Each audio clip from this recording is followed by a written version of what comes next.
हरे कृष्ण। सभी कृष्ण प्रेमी श्रीमद् भागवत गीता प्रेमी भक्तों को हमारा इस श्रीमद् भागवत गीता कथा में स्वागत है।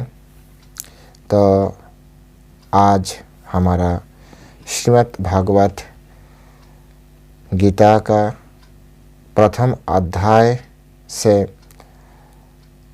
30 नंबर जो श्लोक वो आस्वादन करने जा रहा हूँ। आप भी सुनते रहे। मुझे आशा है जो आपको भी अच्छा लग रहा है। यद्यपि मैं क्षमा चाहता हूँ क्योंकि मेरा भाषा से त्रुटि है, ज़्यादा त्रुटि है भाषा में, तब भी आप सुन रहा है, इसलिए आपको धन्यवाद है। मन से आपको धन्यवाद देता हूँ। तो चलिए शुरू करते हैं।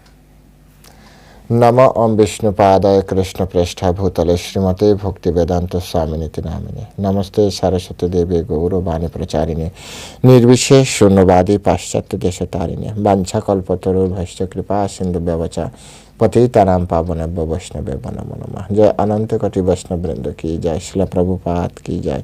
श्रीमद् भागवत गीता श्रवणकारी भक्त वृंद की जय। निताय गौर शितनाथ ब्रज प्रेमानंदे हरि बोल। हरे कृष्ण। ओम नमो भगवते वासुदेवाय। ओम नमो भगवते वासुदेवाय। ओम नमो भगवते वासुदेवाय। श्रीमद् भागवत गीता प्रथम अध्याय अर्जुन विषाद योग श्लोक नंबर 30। न च शक्नोमि अवस्थातुं भ्रमतीव च मे मनः निमित्तानि च पश्यामि विपरीतानि केशव।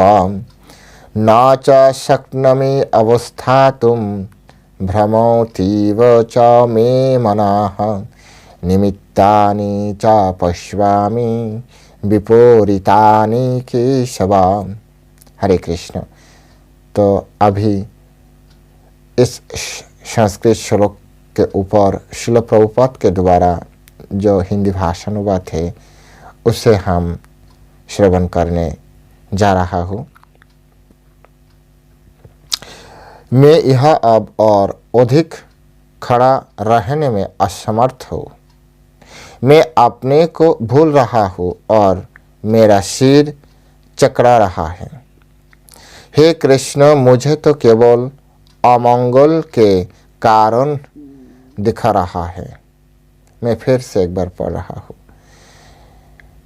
मैं यह अब और अधिक खड़ा रहने में असमर्थ हूँ। मैं अपने को भूल रहा हूँ और मेरा सिर चकरा रहा है। हे कृष्ण, मुझे तो केवल अमंगल के कारण दिखा रहा है। जय श्रील प्रभुपाद की जय। तो अभी श्रील प्रभुपाद के द्वारा इस संस्कृत श्लोक के ऊपर जो तात्पर्य दिया गया है हमारा लिए आसानी से हम श्रीमद् भगवद गीता को समझ पाए, इसीलिए श्रील प्रभुपाद ने बहुत अच्छा से तात्पर्य दिया। उस तात्पर्य को आधार के ऊपर हम इस श्लोक को देखेंगे।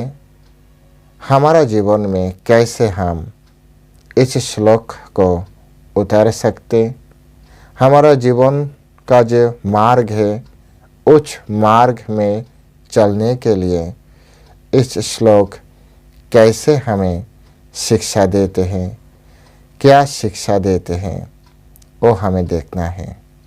क्योंकि ये भगवत गीता को ऐसा एक ग्रंथ कहा जाता है जो हमारा इस भौतिक और आध्यात्मिक जीवन से संपूर्णतः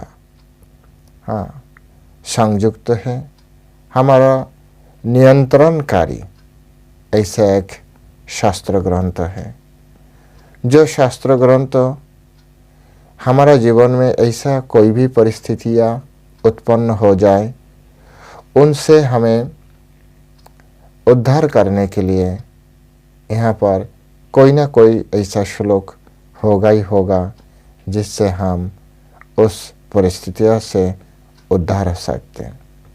जैसे यहाँ पर हमें बहुत अच्छा से समझाने वाला श्रील प्रभुपाद ने हमें समझाया। यहाँ पर निमित्तानि च पश्यामि विपरीतानि केशव। यहाँ पर ये जो निमित्तानि च पश्यामि विपरीतानि, ये जो शब्द चयन किया परमेश्वर भगवान कृष्णचंद्र ने, इस शब्द चयन को, इस कथा को, इस वाक्यों को श्रील प्रभुपाद ने बहुत महत्वपूर्ण ले लिया। इस भौतिक जगत में हमें कोई भी कार्य करने से पहले उनको परिणाम सोचना चाहिए। अभी अर्जुन एक भौतिक आसक्त जीव जैसे आचरण करते हैं, उसी तरह श्रील प्रभुपाद के द्वारा मोहित हो जाने पर उसी तरह आचरण कर रहा है। इस भौतिक जगत में हमारा चाहिए हम ऐसे गलती ना करें जिससे हमारा अधपतन हो, हमारा जीवात्मा का अधपतन हो। ऐसा कर्म हमें करना ना चाहिए जिससे हमारा परिवार का, हमारा समाज का और इस भौतिक जगत का कोई भी हानि पहुंचाए, हानि हो जाए। ऐसा कर्म करना नहीं चाहिए।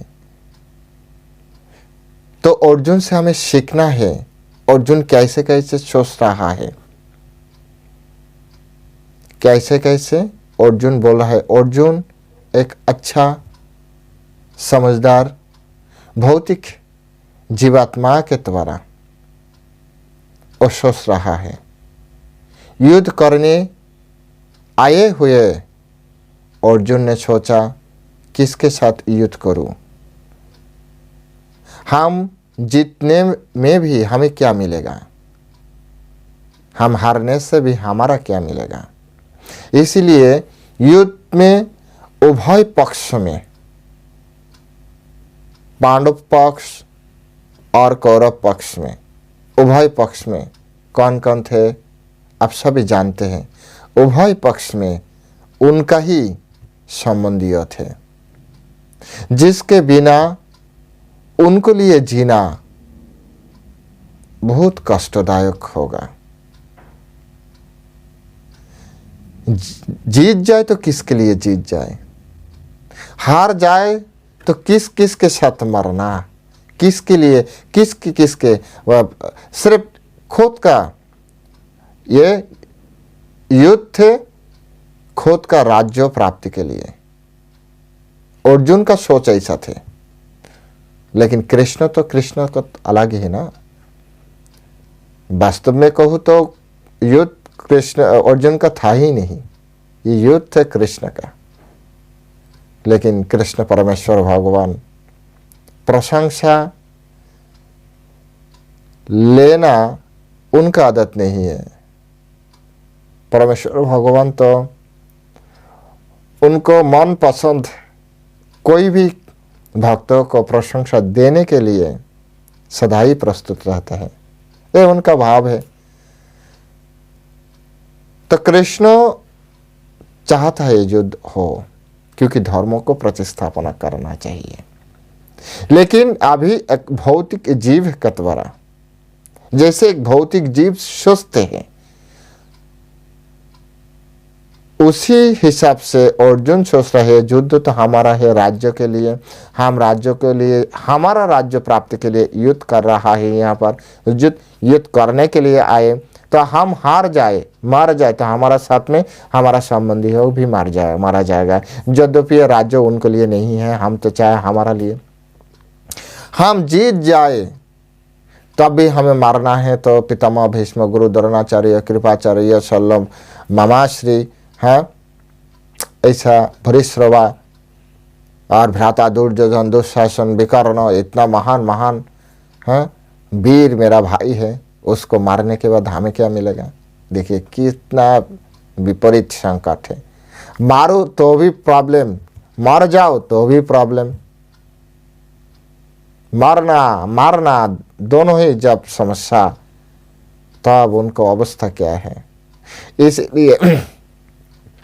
इसीलिए यहाँ पर अर्जुन ने कहा जे मैं यहाँ अब अधिक, हाँ, खड़ा रहने में असमर्थ हूँ, समर्थ नहीं है, समर्थ नहीं है। श्रीमद् भागवतम में है भयम द्वितीय अभिनिवेशत सत। भय किस लिए आता है? किस लिए आता है? जब कोई मनुष्य ऐसा सोचते हैं जो हमारा जीवन में, जीवन काल में और कोई उद्देश्य नहीं है और हमसे कुछ भी होने वाला नहीं है, उनका कोई उद्देश्य विहीन चलता है।